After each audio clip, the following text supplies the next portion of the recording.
Bien,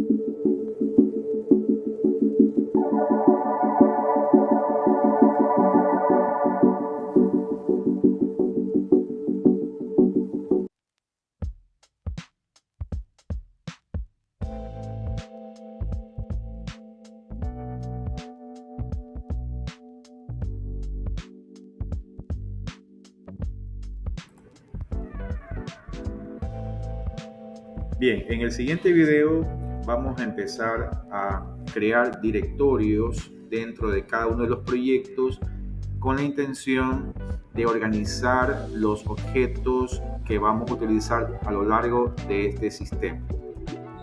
Bien, en cada uno de los proyectos voy a crear los siguientes directorios. Bien, voy a dar clic derecho, repito, clic derecho en el proyecto, por ejemplo, UI, agregar nueva carpeta y le voy a poner INB porque el módulo de inventario va a ser lo primero que vamos a construir. Entonces, INB dentro del proyecto UI, dentro de DTO, voy a dar clic derecho, agregar nueva carpeta y también voy a ponerle INB. Proyecto DAL, clic derecho, agregar nueva carpeta y le voy a poner también INB. Y finalmente en el proyecto de la capa de negocios BL, clic derecho, agregar nueva carpeta INB. ¿Ok? Bien, una vez hecho eso, las primeras clases que voy a crear van a ser dentro del proyecto DTO. Entonces es muy importante que yo revise cuáles son los campos de las distintas tablas que se van a manejar para el módulo de inventario, porque en función de las tablas y los campos va a ser mi definición de mis clases dentro del proyecto DTO. Entonces, la primera clase que voy a crear va a ser la clase marca. Entonces me voy a la base de datos, verifico cuál es la estructura de mi tabla marca. En mi base de datos se llama INB-marca, ese es el nombre de la tabla. El DBO que usted ve aquí delante, estoy marcándolo, ¿ok? Simplemente es el propietario de ese objeto. Por defecto es el DB owner, ¿ok? Por eso sale DBO. .inb marca. La tabla como tal se llama INB-marca. Bien, vamos a revisar cuáles son las columnas que tiene esa tabla y tenemos ID, que es una columna de tipo entero y obviamente es una clave primaria a nivel de la base de datos, para la tabla de la base de datos, el campo de descripción, el campo fecha de su guión creación, usuario crea, fecha modificación, usuario modifica y estado, en este caso es tipo bit, es decir, si es bit me va a almacenar 1 o 0, lo que significa verdadero o falso. El resto son campos tipo varchar. Ese varchar lo podemos ver, lo podemos declarar como string a nivel de C#. Y si es date, es decir, un campo tipo fecha, lo podemos declarar como datetime. ¿Ok? Bien, el resto serían strings. Este campo de descripción dice char de 50, bueno, es un string también, ¿no? Bien, entonces, una vez que he identificado los campos que voy a manejar, son 1, 2, 3, 4, 5, 6, 7 campos.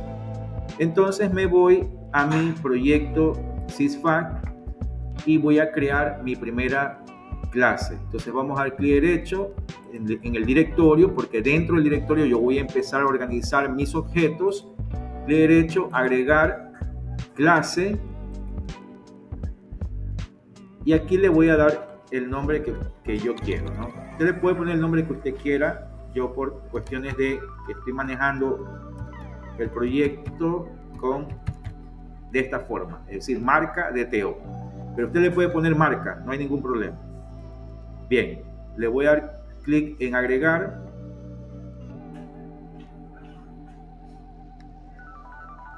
Esperemos un momento. momento, por favor. Y listo, ya he creado la clase, ¿no? Por defecto me aparece internal, pero yo voy a necesitar de que la clase sea tipo public. Entonces voy a cambiar el ámbito de esa clase, ¿no? Bien. Entonces, por cuestiones de rapidez, voy a copiar y pegar el código que tengo ya creado de un proyecto en paralelo que estoy trabajando. Bien, me voy a mi proyecto paralelo y voy a seleccionar los elementos o los atributos de la clase marca. Bien, los voy a pegar y voy a explicar cada uno de estos atributos. Entonces, el primer atributo, es el campo ID. Aquí estoy aplicando de forma directa el uso de los métodos get y set. Entonces, el método get me va a servir a mí para poder recuperar cualquier valor que se encuentre almacenado en el atributo ID. Y el método set me va a permitir modificar ese atributo. Recordemos algo que es muy importante de la programación orientada a objetos, que la forma idónea o correcta de poder acceder a los atributos de una clase es a través de sus métodos.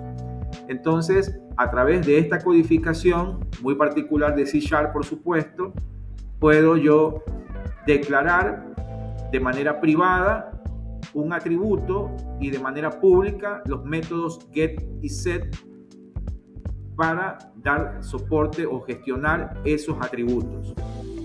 Entonces tenemos el ID, tenemos descripción, ese sería el segundo. Si revisamos o comparamos contra la tabla INV marca, esa sería efectivamente la segunda columna de mi tabla en mi base de datos. ¿Ok?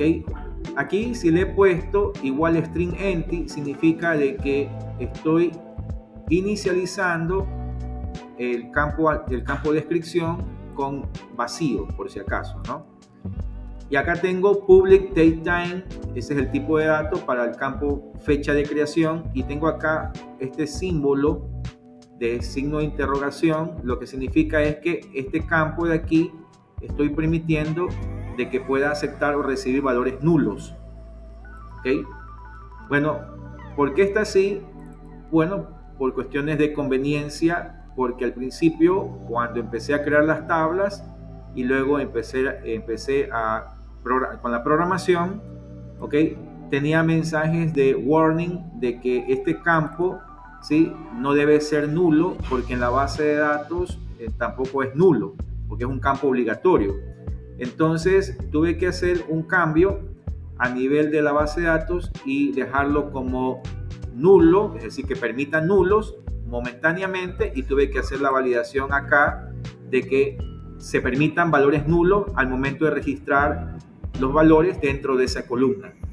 Pero bueno, esto de aquí más adelante, cuando ya empecemos a revisar el código y a depurar un poco su programación, esto voy a eliminarlo, porque finalmente el campo o la columna fecha de creación a nivel de la tabla debe ser totalmente obligatorio. Lo mismo pasa con el usuario crea, ¿ok? Y los de acá, estos sí son realmente campos opcionales, ¿ok?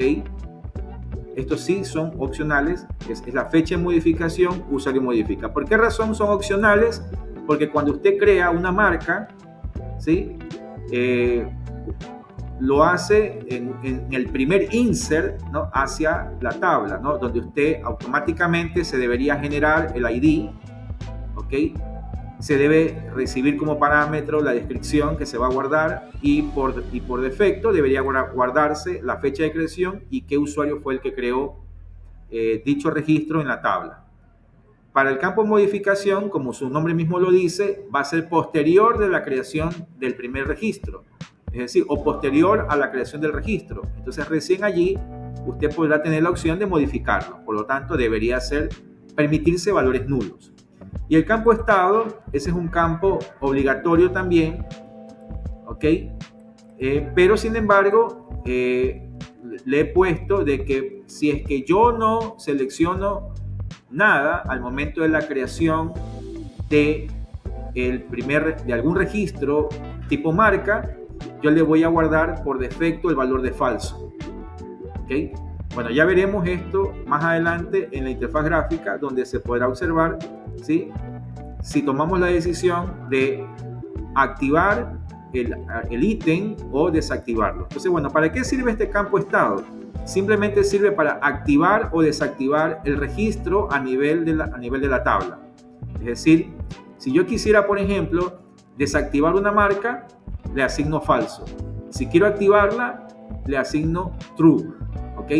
Eso va a ser de mucha utilidad para las validaciones posteriores en el sistema. Bien, en el siguiente video continuaremos con el proyecto.